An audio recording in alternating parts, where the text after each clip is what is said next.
Two talks before the coffee break. And the first one is going to be from Neil Paterson on how to do remote data collection at the DLS beamline.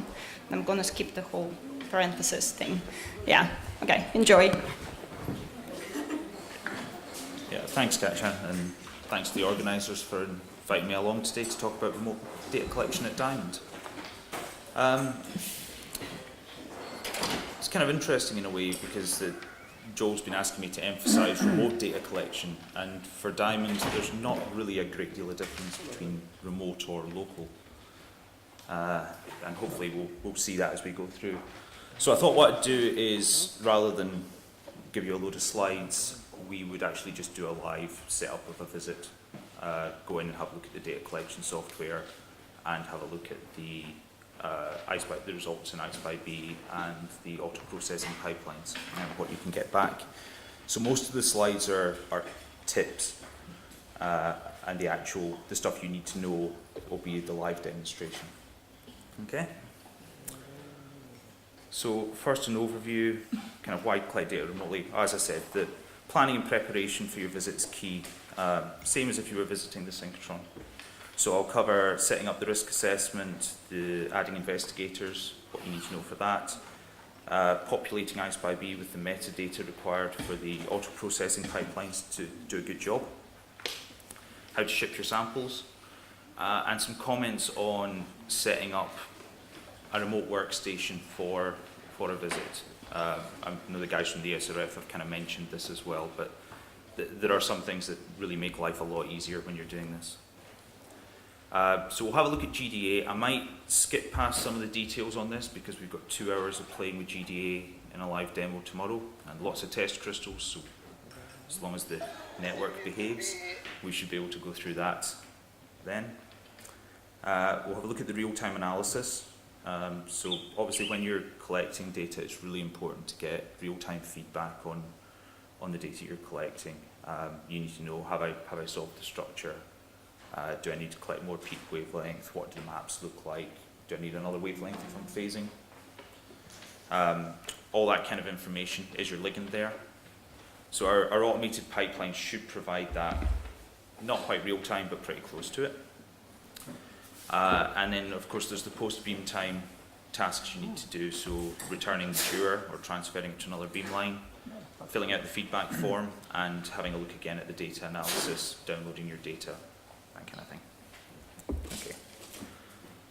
So why remote? And this has been covered lots. But at Diamond, what I noticed really clearly was that hutch access is rare. People put their pucks in at the start of the shift and they don't go in again until the next morning. So really from there, any computer is good enough to run the data collection. And your time's valuable. You spend 2 or 3 days travelling at great expense rather than it cost a couple of £100 to put a juror in the post. There's obviously the environmental friendly aspect of taking planes everywhere. What else is good is everyone gets a chance to collect their own data. It's not just the 2 or 3 people that go along on the visit. You all get a chance to have a shot. And I don't know if I should be mentioning downsides, but my background is I used to work in a lab doing wet lab work, growing crystals and running synchrotron trips. And I was always a big fan of actually going to the synchrotron. Partly for the learning, you get to collect everyone's data, you get a lot of experience yourself. But also the synchrotron's quite a fun place to be. And over time I've started to realise that really there's not a huge advantage in going there. You can do a lot of this stuff remotely just as well, and provided you're organised at this site, you can minimise a lot of the perceived downsides. So you don't have a local contact, as it were. You don't have that face-to-face contact with the beamline staff. But we've got email. You know what you're going to do in advance. Some groups send through a list of their running order, what kind of experiments they're planning to do. If somebody's wanting to do sulfur SAV, that's great, because then I can get in touch with them and perhaps give some advice on how to collect the data, whether it's likely to work in the first place. Sometimes people will ask if they want to do metal ID or some other task that isn't quite as automated in the automatic analysis. So you get to intervene at that point. One of the ways you can minimise that is coming along to training sessions like this, where you get to see the data collection. We also run MX bag training in Diamond 3 times a year, which is a 2-day hands-on thing that covers all of I/SPY-B, GDA, how to collect data, and all the administration and processing tasks. So it's worthwhile if you guys are going to regularly come to Diamond to send somebody along on that who can then come back and teach the rest of your group, or at least pass on some of the information. And yeah, there's coordination and there's a requirement on your part. If all you do is log on for the 15 minutes or the half hour or whatever you're scheduled for and collect your own data, you're not going to learn an awful lot of crystallography that way. It's really good if you can have a few of you around and watch other people collecting data, seeing what's coming in and analysing that. Because it's quite easy to get into the situation where you only ever work on one space group or one crystal system, and you don't get a flavour for the other things that are out there, and some of the possible pitfalls you can have with crystallographic data. Okay, so everything covered in here is going to be in the MX user manual. Hopefully this will work. There we go. So I'll give you a copy of these slides so you don't need to write this down.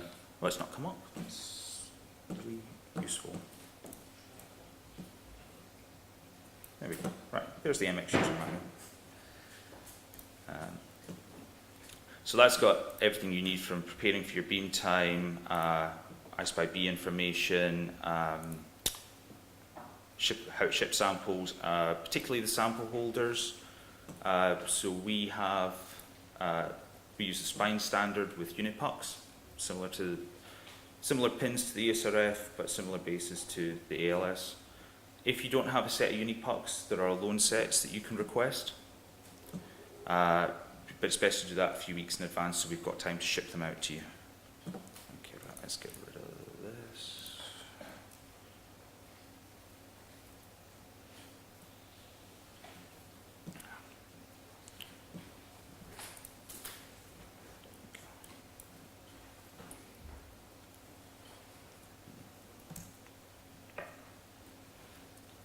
Okay, right, so these are a kind of rough list of the things we're going to go through, a sort of checklist as you were.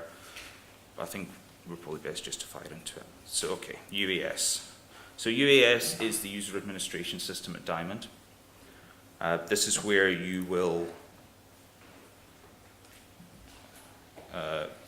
be able to add users for your experiment, submit your ERA, create your send us a list of what samples you're going to bring so that they can be approved by our safety team prior to your visit.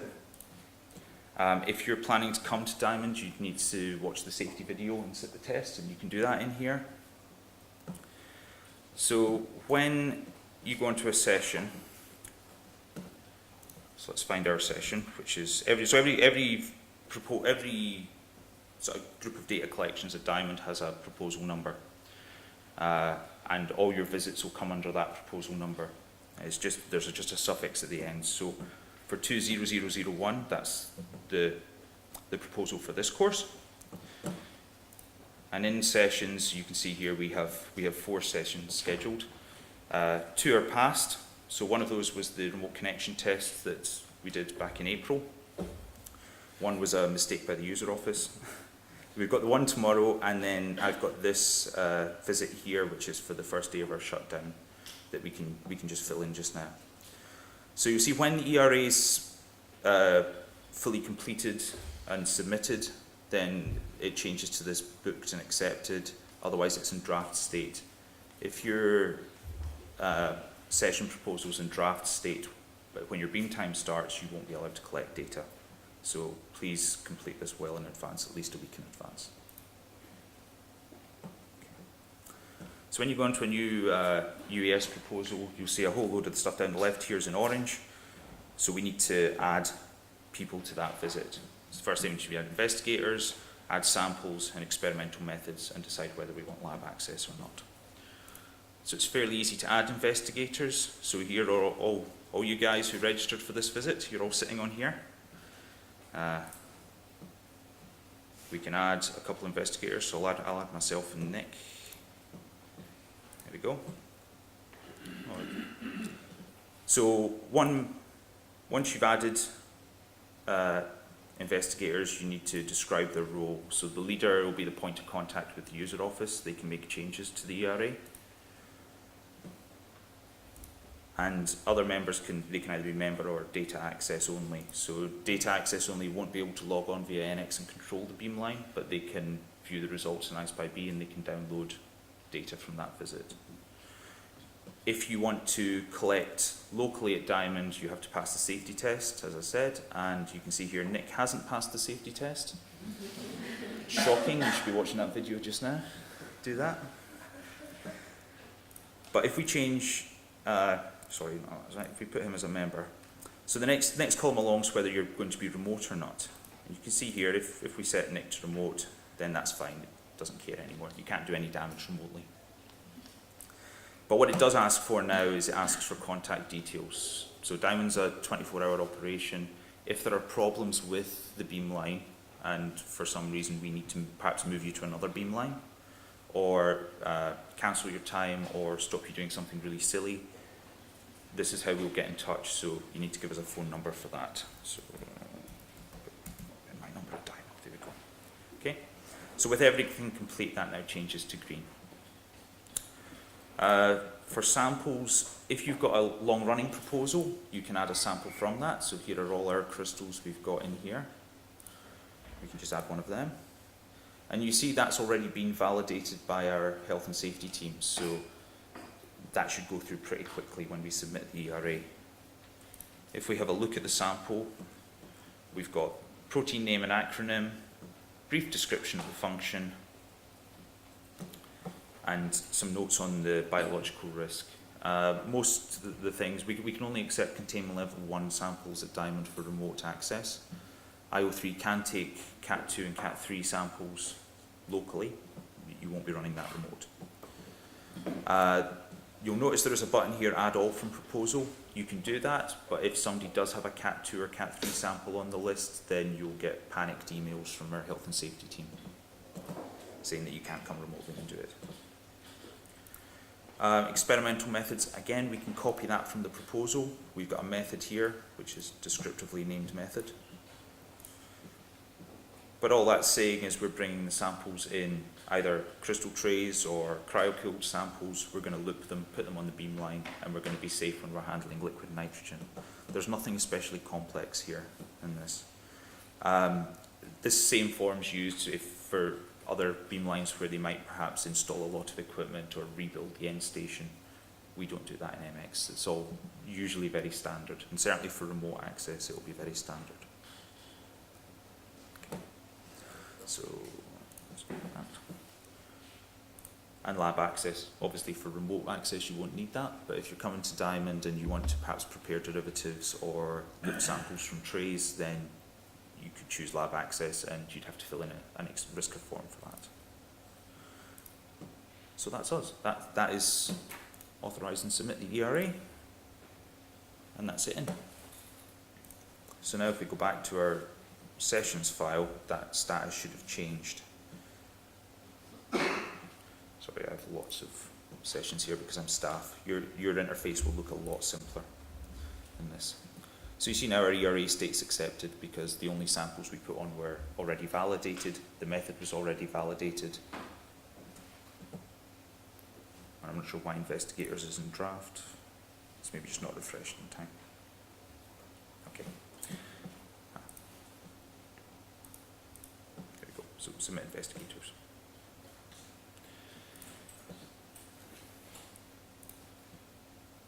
Okay, there we are. So everything's now in place for this future visit, which isn't going to happen because we've got no beam at that point. Okay, let's get out of here. Okay, so now you've got your experiment booked. You can do your samples in I/B.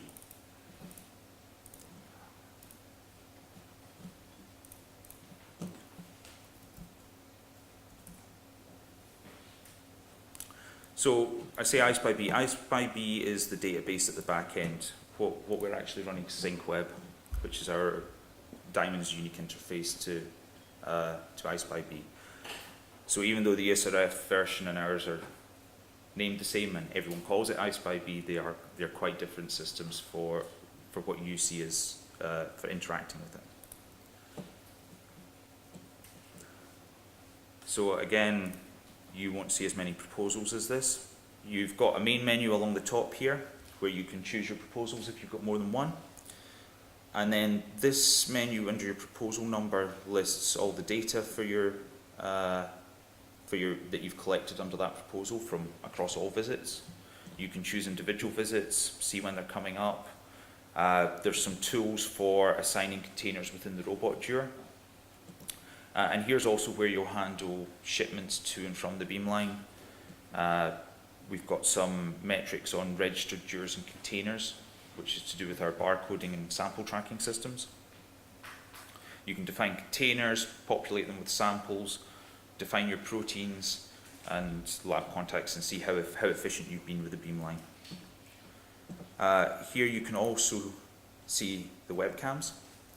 And this is designed, so iSpy-B, you'll notice, doesn't run through NX. We don't have any secure connection or tunneling to Diamond. It's not running on one of the beamline workstations. So there's no load penalty on your use of GDA by viewing these. And it's worthwhile having them open. You can see whether the robot's doing something or just sitting there, whether it's had an accident at the goniometer position, whether there's a pin mounted or not. And you can also see here the status of the synchrotron ring. So if there's a beam dump, obviously you don't get the announcement if you're remote. So you need to keep an eye on this. The normal symptom, the way people know it, is the fact that images go blank.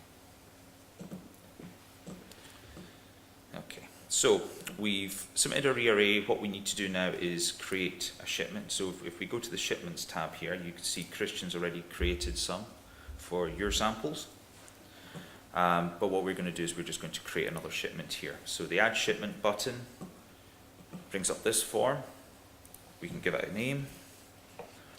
Choose the number of dewars. Now, I mean, a shipment doesn't need to be a dewar. It can be a box with a hard drive in it. It can be a box of plates.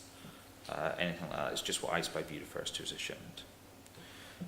We've got dewar codes for the dry shippers. So anyone you send to Diamond will come back with a sticker on it with a code, a barcode with this format, the DLS-MX, and then a number. So it expects that for any shipment that comes in.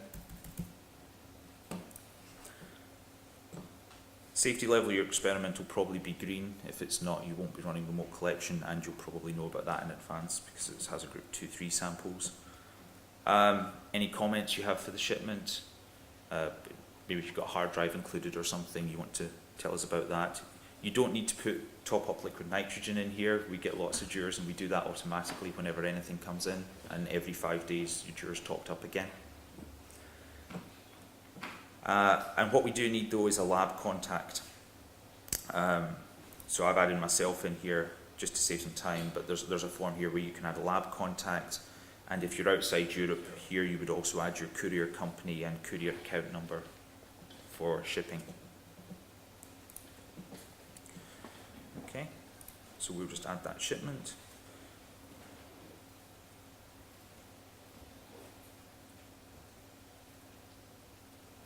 No pressure, internet, come on. So when you submit a form like this, it has to communicate with the iSpy-B database, so sometimes that can take a little while. Hopefully not too long.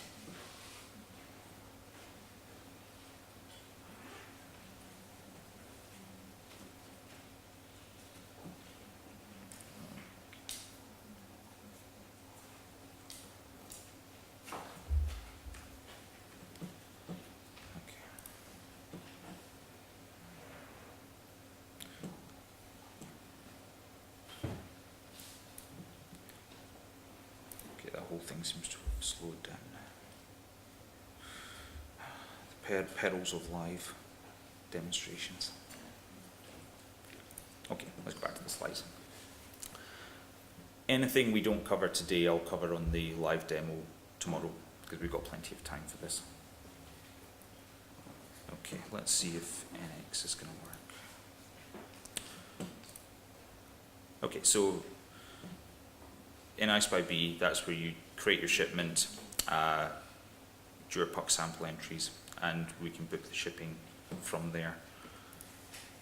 Let me just see if this internet's going to work.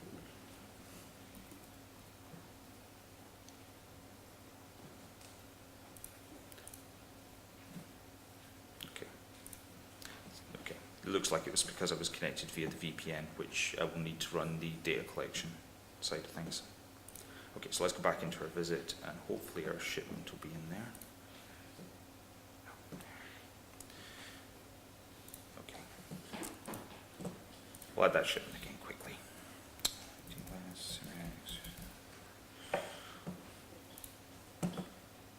That's better. Okay, so we've created our shipment now with our dewar with the code 0001. We don't have any, so your shipping information will be there if you've created it. We haven't in this case because I don't want DHL turning up here looking for a dewar. Once we've got our dewar, we can add containers. So the containers are the unipucks, and you can see the layout here. These pucks have normally a code on the side, something like DLS 0001, something like that. And after they've been to Diamond the first time, we laser etch a 2D barcode on those for scanning into the robot dewar. So our robot dewars on all the MX beamlines hold 37 pucks, and you can imagine that gets quite complicated sometimes keeping track of what pucks in what position for loading and unloading. Okay, so we've got the unipucks. We need to define some proteins to put in those. Here's all the proteins from your visit. If we go to add a protein again, we can give it name, full name, acronym, molecular mass. This isn't tied to the ERA you submitted, so any names you use here don't need to be the same as they would be in the ERA. What is useful though is if you provide a sequence and a PDB file if you have it. So if you provide a sequence that will be used for Mr. Bump, automatic molecular replacement for every processed data set. It'll also be used if your data meets the standards to trigger the experimental phasing pipelines.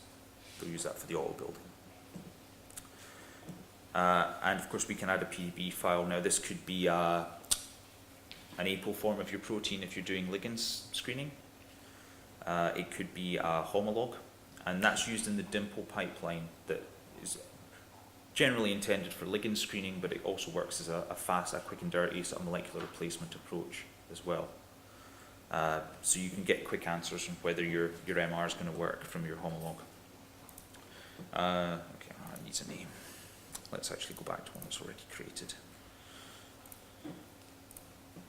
Okay, so you can see here with lysozyme we've got a sequence, we've got a PDB file. We can add a second PDB file. Now you can either upload a file that you've got on your local system, you can choose a PDB code to put in, or you can choose an existing PDB from the proposal. For example, like that, and it adds on multiple PDB files. Now, I know Stephanie was asking about this. I'm not entirely sure what the behavior is going to be if you have multiple PDB files. I've got a feeling it'll try all of them and choose the best one. But I'm not entirely clear on that. We can try it because I know we've certainly got some samples that have more than one protein in them, and we've got more than one PDB associated with that. Let me just remove that. Okay, so we've defined our protein. So let's go back to our shipment. We can add our container and put in the shipment code. So from the proteins we've created now, we can choose those from the drop-down list. The only two fields we need to fill in here are the protein acronym and the sample name. And that needs to be a unique combination, so you can't have two samples across different pucks that have the same name and acronym. So it's worthwhile giving the name perhaps a number or a unique barcode or some other unique feature. You can also define the space group here. Now what that'll do, that doesn't overwrite the auto processing decisions. So we'll still run auto processing as though you hadn't given us any information at all, but we'll run a second set of auto processing with your chosen space group. The developers really aren't very trusting of you to provide the right information, so they run it in both ways and see which one works out best. If you've got pseudo-symmetry in your sample, this is definitely worthwhile doing, because what you don't want to have to do is go back and manually process every single data set that you collected. We've got a clone button, so let's give that a name. So these buttons at the side allow you to clone the sample if you have more than one, and what you'll see here is it's just incrementing the number on the sample name, and you can do as many as you like with that. So this is a fairly fast way of filling in your samples if you've got 20 crystals of the same type and you're just looking for the best one. You can also paste in from a spreadsheet. I think that's the same format as you would upload to the ESRF. Okay. Actually, I should have saved that. Never mind. Okay, so we'd have our jur, it would have a container in it. I didn't save that one, that's my bad. When it's time to ship your sample, then you can go up here to this create airway bill when it's ready to go. Choose the jur in your shipment you want to ship. Within the UK and Europe, you can use the facility account, and hopefully soon we'll be able to do that for Israel. There's some details down here, so you can choose what day you want them to pick up on, what time, what's the earliest they can pick it up, what's the latest they can pick it up, perhaps when your stores close or reception closes. If you're using the facility account, this get quote button will change to an automatically ship feature, because I haven't added the courier details. It's just got a get quote, and that will retrieve a quote from DHL. Okay. What we'll just look at now, if we go back here, so once we have, okay, I'm going to jump ahead to the end of beam time now, just while I'm in here. Once you've finished your beam time, you can click the home button to bring your jur back, or this button at the side allows you to transfer it to another beam line. If you've got some more beam time coming up shortly and you haven't got through all your samples, you can move that across.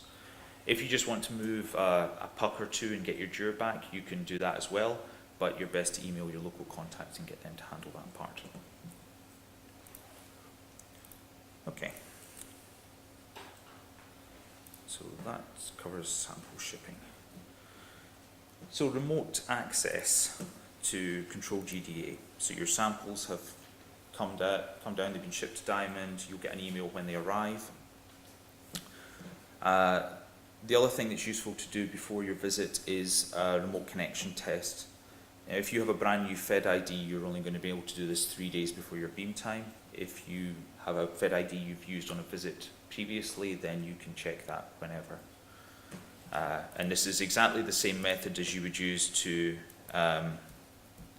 connect in for reprocessing of data on the Diamond cluster. Now, because of the firewall here, I'm having to connect via VPN, but normally you wouldn't have to do that, and hopefully you guys can come to some arrangement with IT to make this a bit more seamless in the future.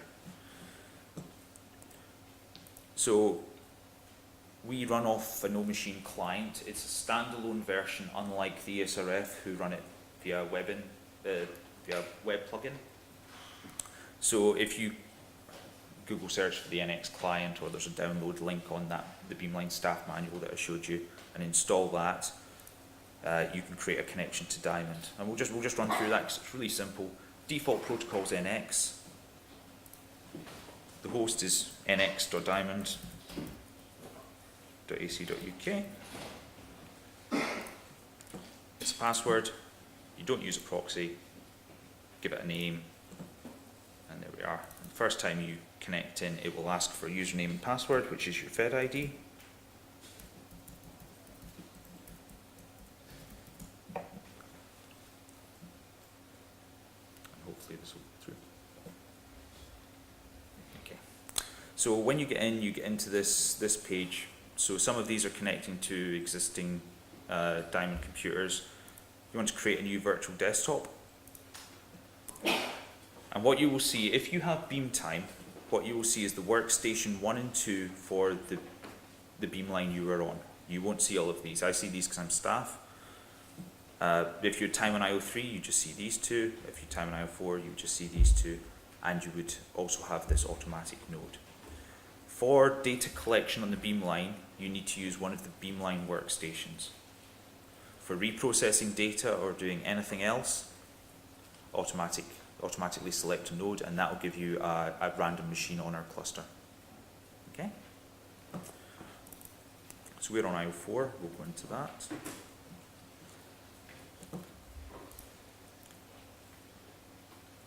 So this is where it's really useful to have where you're going to run your collection from, have a big monitor, and that way you don't have to scale down the screen.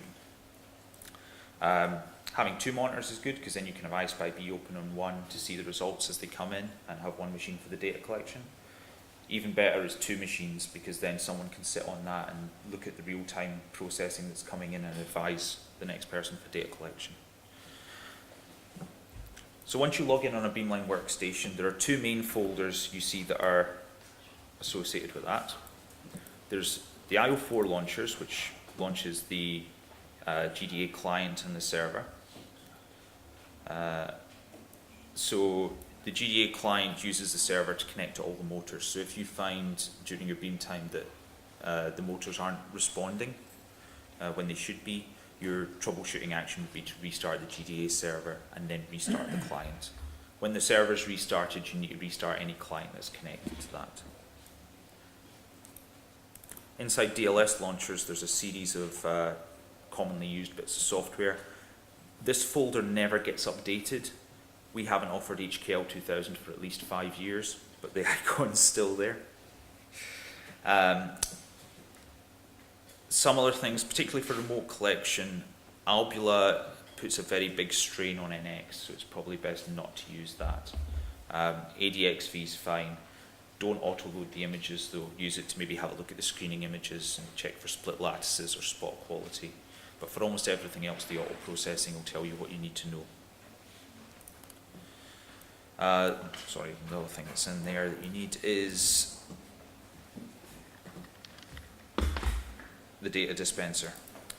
So that if you ship a hard drive with your Jura, your local contact will plug that in on the beamline. And then when you start your visit, you can log into that. Again, it's just your Fed ID and password. In a second. Go. So we're in the data dispenser. We can choose a visit. So okay, there's somebody already on that one. Okay, so define a new clone for another visit. So here you can give it the visit ID. Visit ID is just your proposal number dash visit number. You can choose the hard disk which has been plugged in and what data you want to back up. And if you start that at the start of your collection, then by the time you finish, your disk's fully written with all your data, and the local contact can just pop that back into the Jura and it comes back with you. That's a lot faster than transferring things over the internet.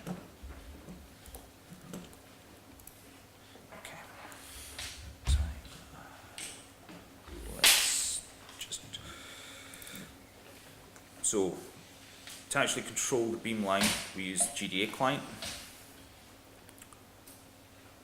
Again, you'll probably only have one choice of visit here with this, rather than the multiple ones that are available to me.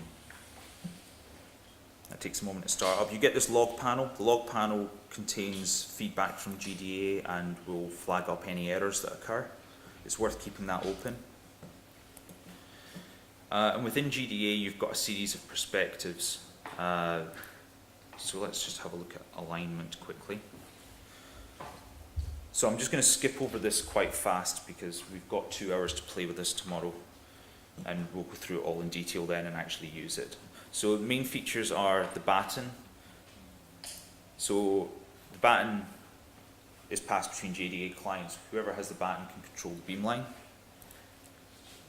So we can take the baton and that turns green. We can also release the baton or request it from a user if we don't have sufficient authorization to take it. So from somebody else in your group, you'd request the baton and they'll get a pop-up saying, do you want to pass it across?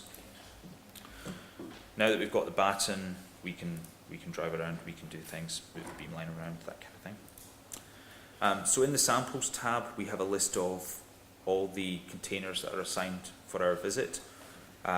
Currently, none of them are assigned because I don't think the guys have loaded them up yet. But that would be populated with your puck number, all the details associated with it that you input in iSpy-B. Got an alignment tab to align your crystal. We are able to use 3-click centering. We've got X-ray auto centering, which uses the 2 raster scans similar to what you were seeing from the SRF. So that's a 2D grid scan, finds the strongest point, rotates 90, does a column, moves to that point, and that should be your sample centered. It takes about 2.5 to 3 minutes to run, so it's not a ridiculous penalty and certainly can be a lot faster than trying to find a small crystal in a big ball of glycerol or crystals under LCP. You can manually run grid scans, just drawing a box. Click run.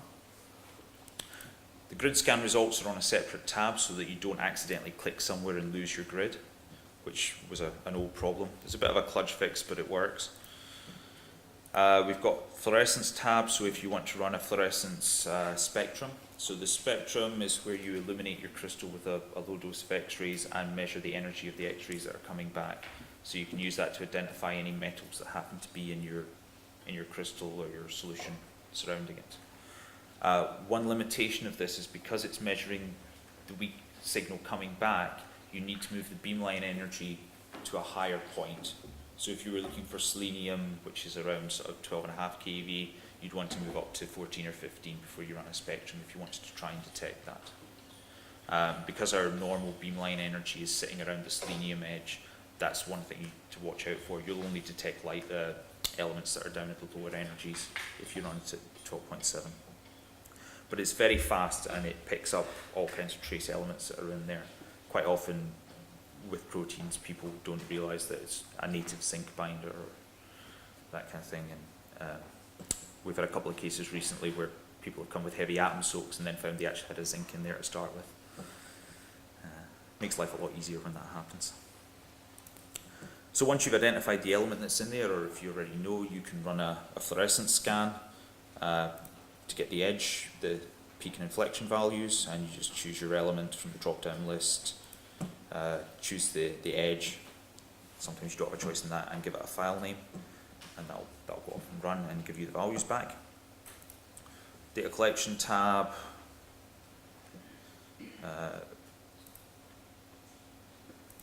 Which allows you to collect data. There's also an input table. We'll look at this tomorrow. We've got a screening tab, so you can have separate parameters automatically set up for screening your samples. So you don't have to type in different values every time. And the line scan, which allows you to define a start and an end point for your data collection, and either collect while translating or collect a series of wedges along the path of the crystal. Some other tools in here, we've got scintillator to check the beam position. You can change the attenuation, you can change the beam size. You can wash crystal, which takes it off and rinses it in the dur and puts it back up. And there are some options in here that are available, so you can turn off taking snapshots of the images if you want, or you can turn off the auto processing if you want. Normally people aren't using that. There's options to automatically center the samples by X-ray centering when you mount them. So there's a few different things in there, and that's all described in the user manual. Okay, well that's, yeah. No, it's so if you haven't been especially careful freezing your samples, quite often you can have ice on the surface. Normally it's if you're slow getting it into to the nitrogen, or it's perhaps sometimes during shipping, if there's some warm air gets in, you can get some surface ice. So all this does is takes it off, puts it back in the dewar, and washes that off. It just puts it back in liquid nitrogen. So it doesn't anneal your sample, you're just trying to just lodge that ice that's around the surface. Okay? And sometimes that works quite well, other times not so much. It can't do anything if your cryo's no good. But it's purely for dealing with surface ice. Okay, right, let's jump out of this. So I say we'll go over this in more detail with samples tomorrow, and it'll be a lot more interesting. Okay. Right, okay. So yes, as I was saying then, for setting up your location here, we've covered most of this. The big one though is international calling, being able to phone out. A lot of labs don't let you make international calls from a lot of the rooms for fairly obvious reasons. But if anything goes wrong at your end, you're going to need to phone the experimental hall coordinator and let them know. So you need some way of calling internationally. So when I was in New Zealand, we either ran a cable from a professor's office that allowed us to call internationally, and later on we managed to get the university to put some Skype credit on an account so that at least we could phone in if there was an issue, because you don't want to be on the phone to the HC for 20 minutes at international rates. They will call you back if you ask. Okay. Yeah, the only other thing, so scheduling, it's nice to have a really tight timetable for organisation, but that sometimes isn't so good for your data collection. So if you're doing some phasing, you might want to collect a couple of data sets, go away and analyse that, and decide what you need to collect next, whether it's some more peak data, whether it's an inflection. So sometimes it's good to have a couple of people on at the same time, one with a more complicated requirement and someone with something simpler, so that you can swap on and off when the beam time gets used. Okay, let's do this.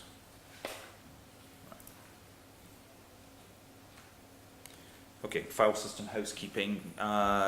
Inside your home directory, which is in home users fed ID, that's a limited quota storage space. So don't run CCP4 jobs or processing in there. Your visit directories of this form, the DLS beamline data, year, proposal and visit number, and within that there's a processing directory, and that's where you can set your CCP4 directory or do any manual processing you want to do. Frames go wherever you choose to put them in this directory, and the corresponding auto-processed files will be in processed frames here. Okay, quickly. So, how much reprocessing do you want to do with your data? Because it's perfectly possible to collect 600 data sets in 24 hours at Diamond. And if you're planning on trimming the radiation damage off every single one of those, that's going to take you a long time. Okay? I should add, this is automatic data collection on IO41, fragment screening with very well characterized samples, and they're just putting up optically centering and collecting the same 180 degrees off each crystal. We can do the same thing with X-ray centering. That's slightly slower, but you'd still get through about 300 data sets in 24 hours. So my point on this is try and work with the auto-processing pipelines. Be careful, try and avoid the radiation damage. Look at your first data set and adjust accordingly. Give us information on space group and cell if you have it in iSpy-B. Give us a PDB of the APO form so you don't have to go back and do that manually. And be realistic on your resolution. Don't have the detector edge at 1 angstrom if your data only goes to 3, because the indexing software doesn't like that. Okay, right, we've done most of the beamline bit. So for auto processing, we have a range of pipelines. So we have all the ones in blue there are the integration pipelines, which run automatically on any data set of more than 20 frames. FastDP will give you a result in 2 minutes, and the rest of them take a bit longer. From FastDP, we would then run FastEP, which is the experimental phasing pipeline. It's just a quick ShellX CDE run in different space groups with different choices of numbers of sites and resolutions, and it chooses the best from that. If you have given us a PDB file, we'll run Dimple, looking for ligands or simple MR. If you've given us a sequence, we'll run Mr. Bump with full MR based on that. And Big EP is our automated phasing package that runs AutoBuild, AutoSharp, and Crank 2. That takes a bit longer. Okay. And I'm going to stop there, but what we'll do tomorrow is we'll look at iSpy-B and SyncWeb with a view to running the auto-processing pipelines, because then we'll actually have some data to collect in and look at that. I can maybe just show you this one quickly if it comes up.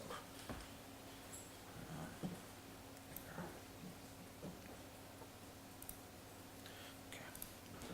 Right, just as one data set. So the kind of thing you'd look to get out from auto-processing, we have per image analysis, which is very similar to the what the ESRF provided dozer. Our one's per image analysis from dials and distal. I think it's dials now, actually. So that gives you an idea of how your crystal's responding over time with your rotation.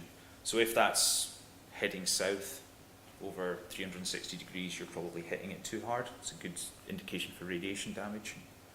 It gives you a rough indication of the resolution and if there's any anisotropy in your crystal. And you can see here, so these are all the auto-processing, the integration pipelines that have run, and you can get your stats down below there. We have the ones that run automatically. Then at the end here you have the Maltesia 2 pipelines, which have run on multiple crystals with the same name. So if you have a look here, the multiplicity for this part is 14, and if we have a look at this one at the end, it's 40. Okay. And if it meets criteria, as I said, the downstream software is run. So here we've run, for example, Big EP. You can see very quickly from the map correlation coefficient that Crank 2 has actually done a reasonable job. It's traced quite a few residues. And we can just go in quickly and see there it's all built model because we gave it a sequence. And that would normally load a map as well. Oh, there, it's just being slow. So you can see there that's automatically out a crystal that's collected. That result probably took about 2-3 hours. So you can very quickly go from data to structure automatically. Okay. Okay, right, I'll end there because I'm running over time. But we'll continue this tomorrow.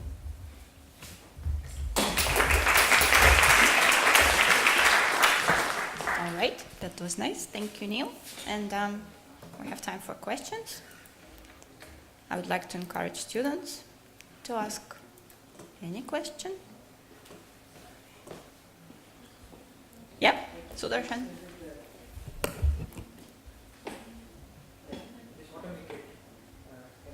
Yeah.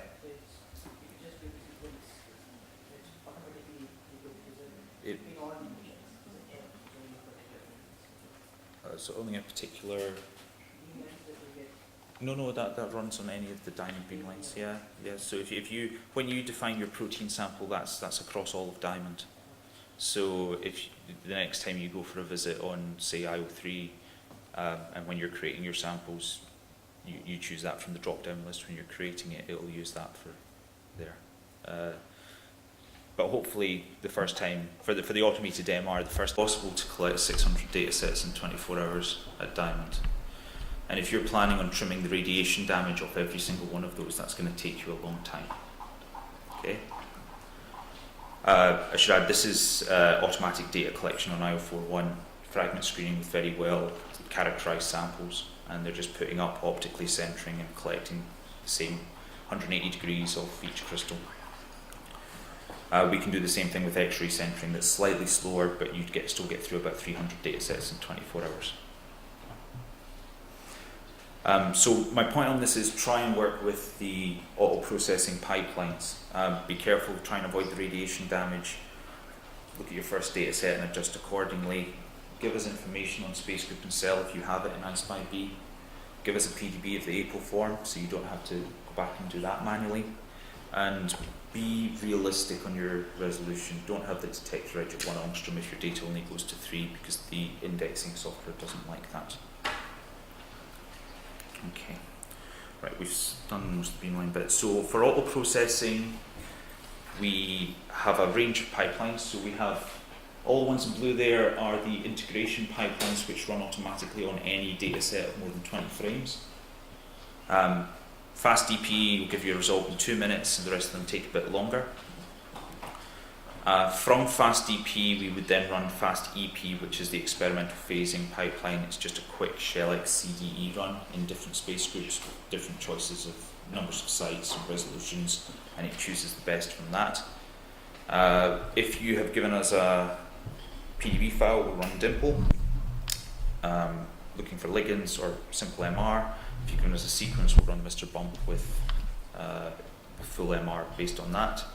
And Big EP is our automated phasing package that runs AutoBuild, AutoSharp, and Crank 2. That takes a bit longer. Okay. And I'm going to stop there, but what we'll do tomorrow is we'll look at iSpy-B and SyncWeb with a view to running the auto processing pipelines. Because then we'll actually have some data to collect in and look at that. I can maybe just show you this one quickly if it comes up.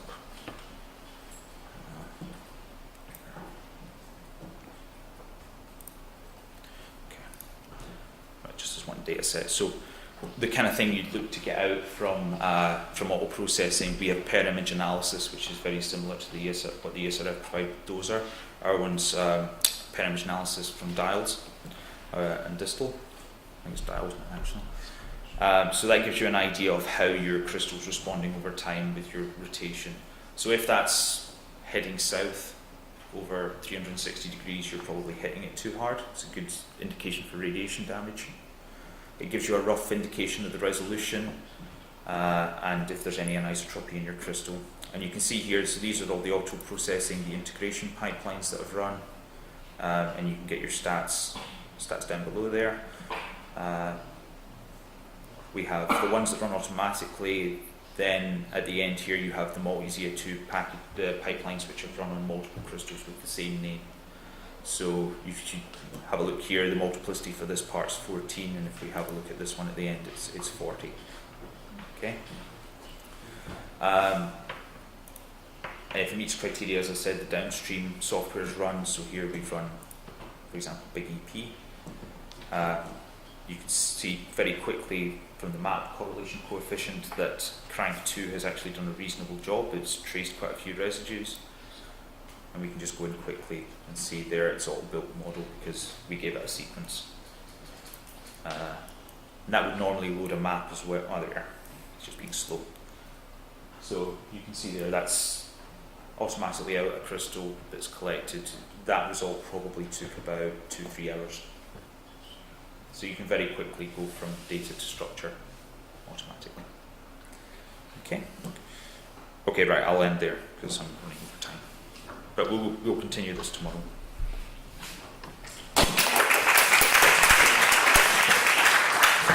All right, that was nice. Thank you, Neil.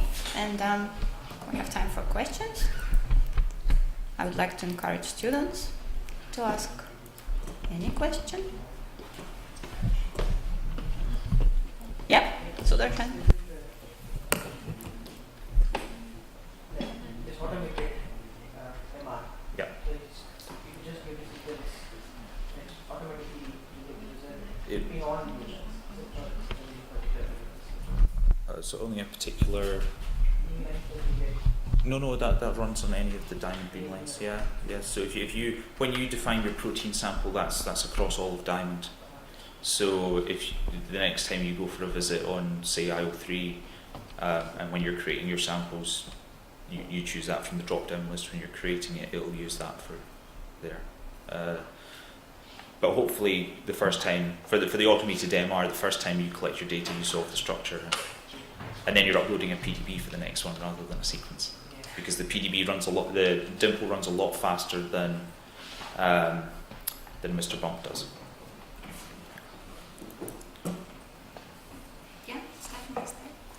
I'm curious about the webcams you showed in in SyncWeb. Yeah.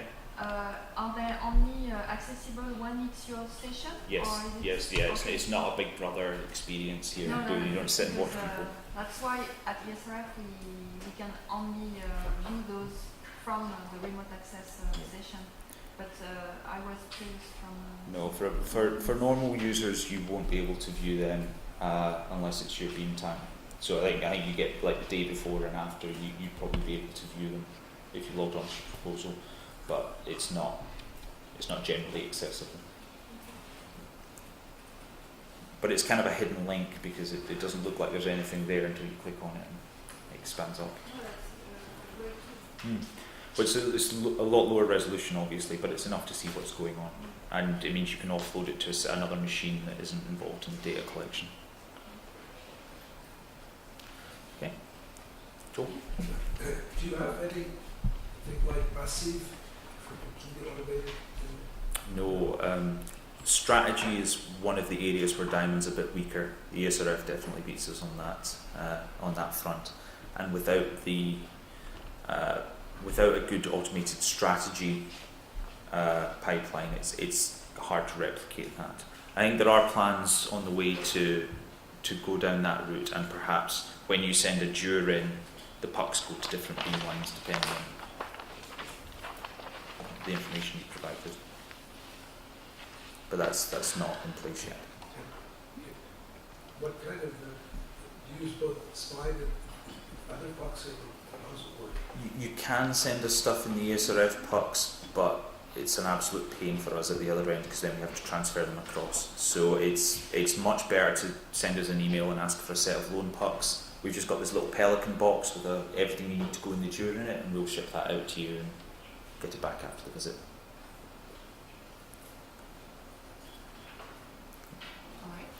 I had another question concerning the administration, because it seems to be different from us. That means everyone can submit himself as a member of the team doing the experiment, or only the main proposal?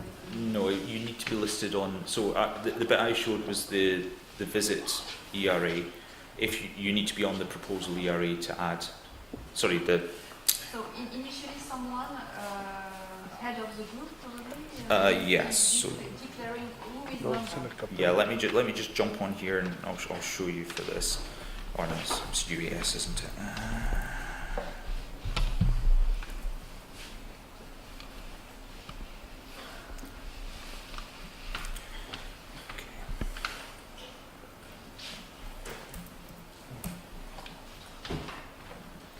Okay, so this is the bag application, if you were. So that has very few people on it. So you have your principal investigator, co-investigators, and alternative contacts. And the description for each of those is up here. So co-investigators can edit but not submit the proposal for the set. And then the PI and the alternative contact can. Yeah. There was a question from some of the students. Can people apply anywhere in the world to use Diamond? Yeah. I think the furthest away user I've seen is Western Australia. We won't necessarily pay for shipping or flights from there, but you can log in and use it. And certainly the users from New Zealand would be very welcome because they can run overnight quite happily and won't complain about it.